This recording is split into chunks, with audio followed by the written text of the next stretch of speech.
見到梁朝偉就會諗起香港電影，唔怪得佢能夠連續3年成為香港影視娛樂大使。尋日偉仔着住一套全黑西裝出席活動，真係大方得嚟又充滿魅力。最近佢主演嘅電影《雙城》又被荷里活電影人睇中，想翻拍，而且又憑呢一套電影入選金像獎最佳男主角。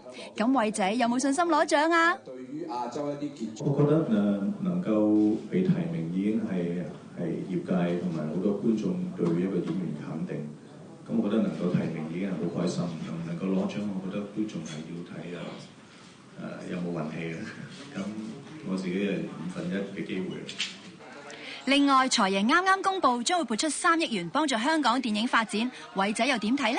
咁其實你覺得咧，政府咧撥咗呢3億嚟支持呢一個嘅電影業咧，你覺得其實夠唔夠呢3億？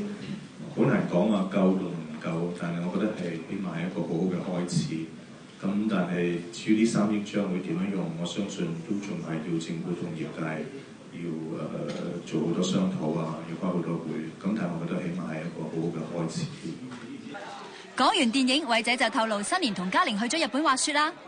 今年農曆新年我去了滑雪，因為剛剛拍完李安導演的那個電影，然後沒想到會那麼辛苦，然後結果拍完以後整個人都好像很累，所以就去一些，因為我拍完戲以後比較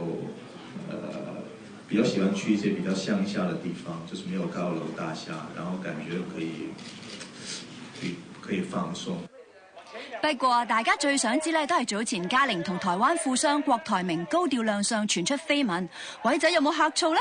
起初咧，偉仔就唔多想講，不過經記者多番要求之下，最後偉仔終於表態啦。我覺得要交代嘅劉嘉玲已經講過啦，咁同埋我可以講嘅就話，我對嘉玲係絕對信任咯。